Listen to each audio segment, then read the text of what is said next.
Vamos lá, o objetivo desse canal é tentar não falar de se algo presta ou não presta, é discutir estudos científicos, discutir os erros metodológicos, bioquímica, metabolismo e nada mais.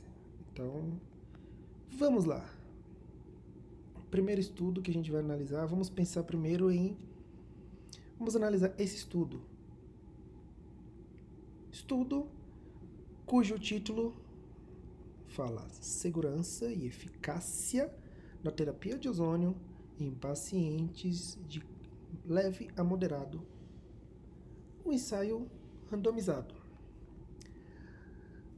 Primeira coisa que a gente tem que ter em mente é, vamos pensar na probabilidade pré-teste do estudo, da hipótese do estudo. Quais fatores temos que levar em consideração? Vamos pensar, por exemplo, na plausibilidade da hipótese levantada. Faz sentido o ozônio para COVID? Não faz sentido, porque não tem nenhum estudo que corrobore com isso, mas vamos supor que tenha plausibilidade. Vamos supor que tenha, para ver como esse estudo é tão ruim, é um tipo de estudo que não merece nem ser lido. Mas vamos supor que tenha.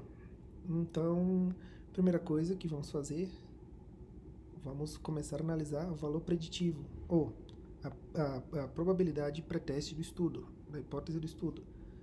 Vamos supor que existe uma plausibilidade, e vamos pensar agora no... Vamos ver a tendência do autor, se ele tem uma tendenciosidade.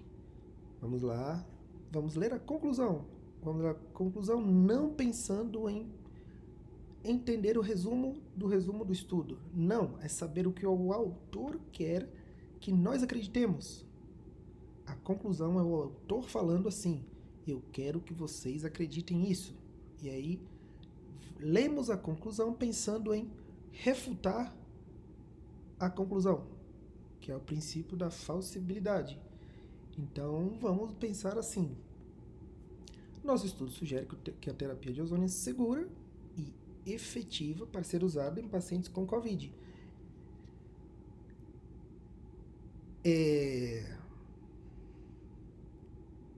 Ele usa efetivo, ele usa eficácia, logo mais acima. Então, ele está usando dois termos, eficácia e efetividade. Quando a gente fala em eficácia a gente está querendo demonstrar um desfecho em parâmetros que são controlados. No ensaio clínico randomizado, você controla diversos fatores para atenuar ao máximo os vieses.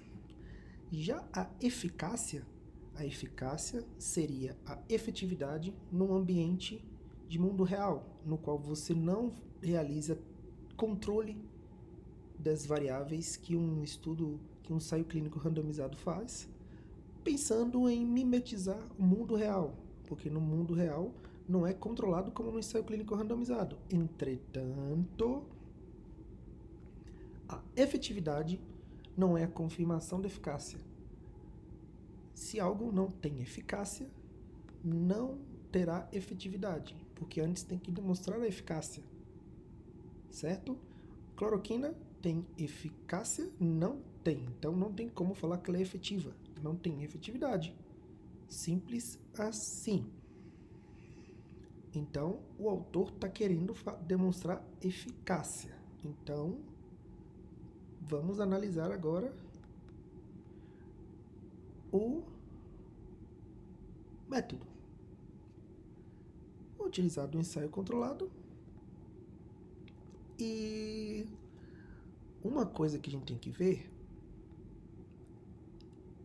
é o seguinte: houve cegamento, ou seja, não só cegamento, mas quem está recebendo o tratamento sabe que está recebendo o tratamento, e quem está dando o tratamento sabe quem é o grupo controle e quem não é, e quem está fazendo análise dos dados sabe quem é quem, porque o ideal seria que ninguém soubesse. fosse todo mundo cego, todo mundo mascarado, ninguém sabe nada, para você ter o controle maior dos vieses. E aí o estudo não fala. Ele pegou aqui 60 pessoas, dividiu em 2 grupos, e não é Covid, ou não é ozônio, é ozônio mais tratamento convencional, comparado com outro braço de tratamento convencional. Esse é o estudo, comparando os dois. Olha só como esse estudo, de novo, o alvo desse estudo é avaliar a segurança e eficácia. Vejam bem, isso aqui.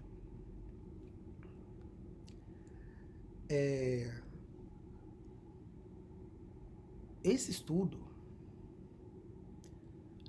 toda hora, usa o termo eficácia. Toda hora. Eficácia. Mas o estudo, e efetividade também, o estudo, para demonstrar eficácia e efetividade, os dois, ele tem que ter já tem que ter passado por um ensaio clínico randomizado, ter demonstrado eficácia. E no estudo prospectivo, um estudo observacional, um estudo pragmático que chama, que você vai demonstrar a efetividade, aí tudo bem. O estudo toda hora utiliza esses termos como se fossem sinônimos, mas eles não são sinônimos. A efetividade não é a confirmação de eficácia. Importantíssimo falar isso. E eu estou mostrando isso porque toda hora os autores usam esse termo. O nome disso é spin. Por que é spin? Porque ele, de forma tendenciosa, está querendo superestimar os resultados dele. Principalmente quando pega desfechos secundários que mostraram algo positivo, sendo que os desfechos primários não mostraram absolutamente nada, que é o que chamamos de spin. Veja bem, um ensaio clínico randomizado, ele vai pegar, geralmente ele pega um desfecho primário, e você vai ter os desfechos secundários, porque os desfechos secundários vão servir como forma de realizar um nexo mecanicista para tentar explicar o resultado do desfecho primário. Ou seja, os secundários são um refinamento do primário. Como que o autor coloca morte como desfecho secundário? Sendo que no desfecho primário ele coloca lactato desidrogenase, ferritina, proteína C reativa. Desfechos secundários são secundários. Primário vem primeiro. E o pior de tudo, quando a gente vai analisar o que chama de dados a priori, ou seja, um estudo clínico, um ensaio clínico, quando ele começa a ser feito, você tem que divulgar os dados, como o estudo vai ser feito, e isso você encontra, que até o autor deixa aqui o registro, no Clinical Trial da Índia. Aí quando você entra lá para ver os dados a priori, os dados a priori estão diferentes dos dados a posteriori, que são os dados que estão aqui divulgados. Aí você compara. Desfecho primário tirou mudanças no raio-x do tórax. Tirou parâmetros hematológicos. E o principal, desfecho secundário, está totalmente diferente, quase todo diferente, do desfecho secundário a posteriori. Ou seja, os dados a priori estão totalmente diferentes dos dados a posteriori, no que diz respeito, no que tange a desfechos primários e principalmente secundários. E olha só que legal, cegamento e mascaramento a, mas- uma- a- quando você a máscara, mascaramento, não sei como é que seria o termo isso em português, mas o cegamento, e na verdade esses dois termos seriam assim: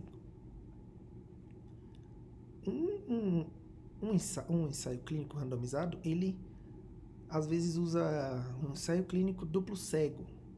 Aí quando você vai ver duplo cego, quem foi cego foi na verdade, os cegos são o assistente que vai analisar os desfechos e quem está recebendo o tratamento.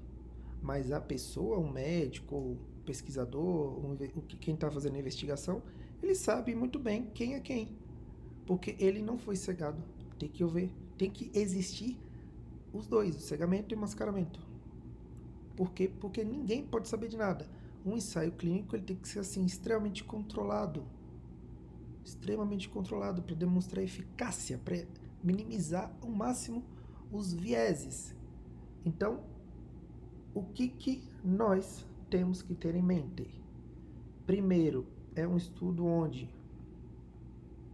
voltando aqui, o autor comete spin, claramente, porque os desfechos dele, primeiro que já teve alteração dos dados a priori e dos dados a posteriori. Os dados a posteriori estão diferentes.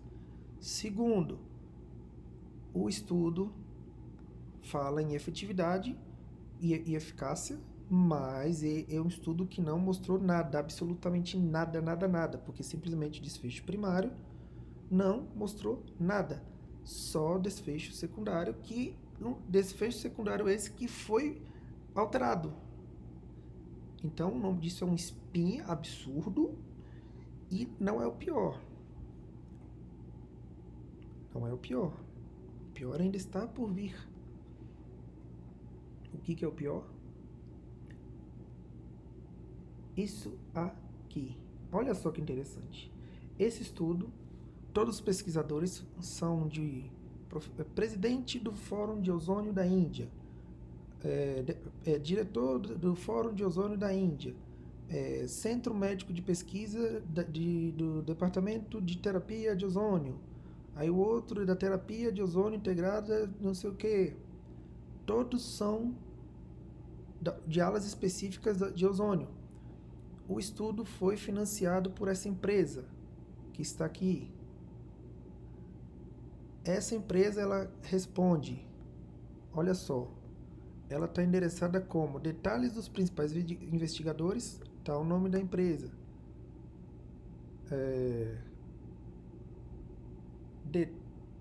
Detalhes das pessoas de contato para requerimentos científicos, o nome da empresa. Para requerimentos públicos, o nome da empresa. Fonte monetária ou material de suporte, o nome dessa empresa. E que empresa é essa? Olha só, é uma empresa no qual trabalha também com ozonioterapia. Portanto, é um estudo no qual foi financiado por uma empresa que produz ozonioterapia, que trabalha com isso. Os pesquisadores todos são de institutos de ozônio. O comitê de ética é do hospital no qual tem o departamento de ozônio. E é um estudo no qual não houve cegamento. É um estudo com 60 pessoas. É um estudo que teve alteração dos dados a posteriori. Os dados a posteriori estão diferentes dos dados a priori. É um estudo que colocou morte como desfecho secundário. É um estudo totalmente ridículo. É um estudo que não vale a pena ser lido. Ou seja, esse é um estudo nota 0.